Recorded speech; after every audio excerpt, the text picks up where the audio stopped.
Hello guys, स्वागत है आपका अपने यूट्यूब चैनल स्टडी विद नित्य के साथ। तो गाइस, आज हम डायरेक्टरेट ऑफ एजुकेशन की तरफ से दी जाने वाली वर्कशीट नंबर 15 करने जा रहे हैं, जो कि सब्जेक्ट इंग्लिश की है। ये क्लास 8 की है। यहाँ आप अपना नाम और अपनी क्लास टीचर का नाम लिखेंगे।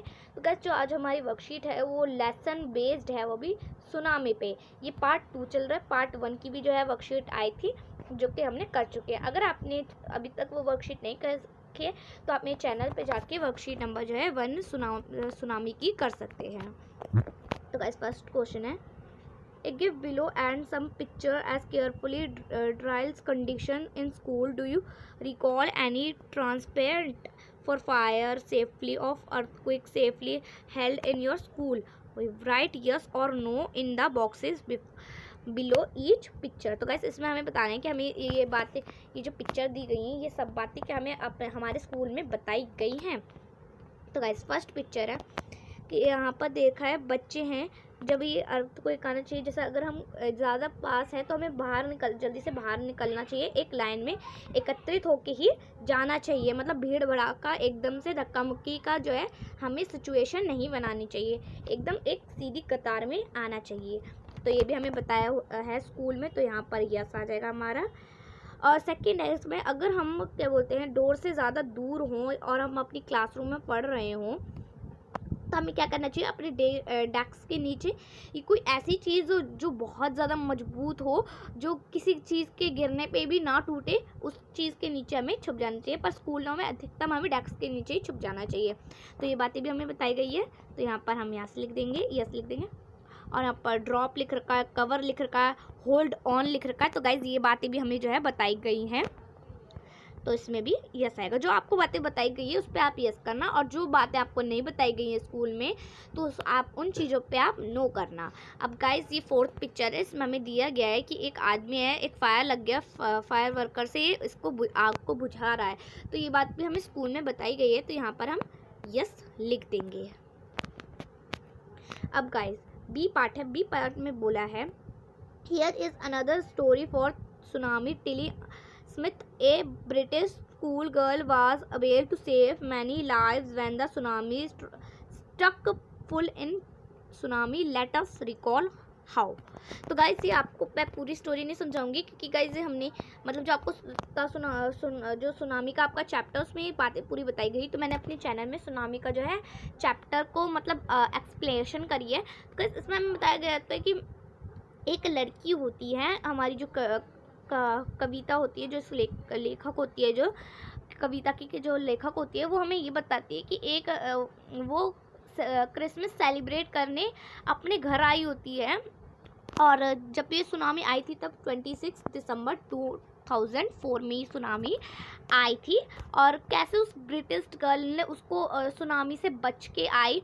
तो कैसे होता क्या है कि एक ब्रिटिश घर में एक पापा होता है, तो मतलब उसका शरीर एकदम वाइब्रेट होता है। तो उसको मतलब उनके पापा को सब कुछ पता होता है कि सुनामी कैसे आती है, कैसे नहीं आती है। तो वो बाहर जाके एक बार अपनी खिड़की में लुक मतलब देखते हैं, तो उन्हें दिखता है कि सुनामी आ रही होती है। तो वो अपने सब पूरे घर के लोगों को जगाते हैं और वहाँ से भागने की कोशिश करते हैं। पर जो उनके ग्रैंडफादर होते हैं, मतलब जो हमारी लेखक है उसके जो पिता होते हैं, उनके भी जो पिता होते हैं वो गिर जाते हैं, क्योंकि वो ओल्ड होते हैं। तो जो हमारी लेखक के पिताजी होते हैं वो उन्हें बचाने गए जाते हैं। पर सुनामी इतनी जल्दी आ रही थी कि उसके ग्रैंडफादर और जो उसके फादर थे, वो दोनों सुनामी में डूब गए। अब जो भी उनके घर के मेंबर्स थे, उन्होंने कोकोनट के ट्री पे चढ़ के ना अपने आप को सेफली रखने की कोशिश करी। पर जो कोकोनट का पेड़ था वो एकदम से टूट गया, जिससे सब बह गए। बट जो हमारी लेखक है वो नहीं भाई, क्योंकि वो एक लकड़ी के ना मतलब एक लकड़ी के टुकड़े पे स्टक हो गई थी, वहीं पर ही मतलब बैठ गई थी, तो बच गई। और वो बेहोश हो गई। जब वो जगी तो उसने देखा कि वो एक हॉस्पिटल में थी और वो बची हुई थी। तो वो उस बात को किसी को बता नहीं पाई, क्योंकि वो उसके कोमा में पहुंच गई। तो गाइस, अब हम इसके क्वेश्चन आंसर करते हैं ना। Answer the following question by choosing the correct option.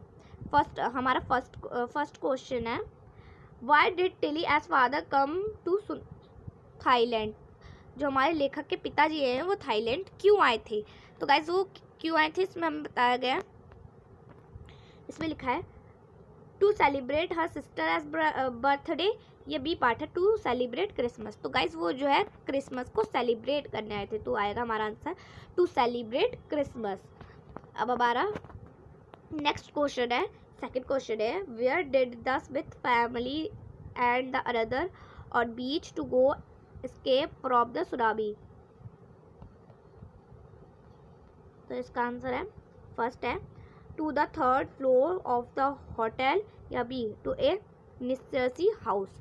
तो कहाँ गए थे ये, to the third floor of the hotel.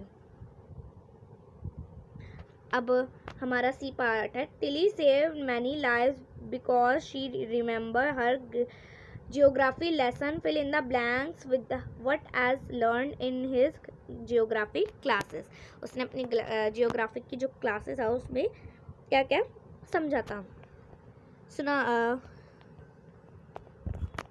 First है tsunami can be cause by dash and dash and dash. तो यहाँ पर हमारा गाइस आएगा आंसर, ये रहा गाइस हमारा answer, earthquake, volcanoes and landslides. तो आप ये तीनों आंसर लिख देंगे इसके, earthquake, volcano and landslides. Second question है, the beach was getting dash. तो यहाँ पर हमारा क्या आएगा, स्मॉलर एंड स्मॉलर। अब ये स्मॉलर एंड स्मॉलर हमारा कहाँ लिख रखा है, ये मैं आपको अभी दिखाती हूँ। तो गाइस हमारा ये रहा, the beach was getting smaller and smaller. तो जो हम आंसर लिखेंगे स्मॉलर एंड स्मॉलर, हम सेकंड का आंसर लिखेंगे। अब जो हमारा थर्ड क्वेश्चन है, Tilly sees the beach slowing dash and start to dash bubbling and form of. तो यहाँ पर हम गाइस आंसर लिखेंगे,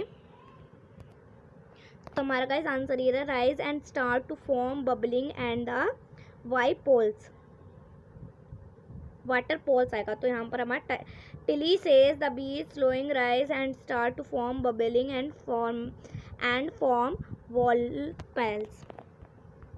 तो गाइज ये इंग्लिश की वर्कशीट जो है पूरी कंप्लीट होती है। मेक श्योर आपको अच्छी लगे तो मेरे चैनल को लाइक और शेयर और सब्सक्राइब करना ना भूलें। तो गाइज अगली वर्कशीट के साथ मिलते हैं। अगली वर्कशीट हमारी है साइंस की, जो है वर्कशीट नंबर 16।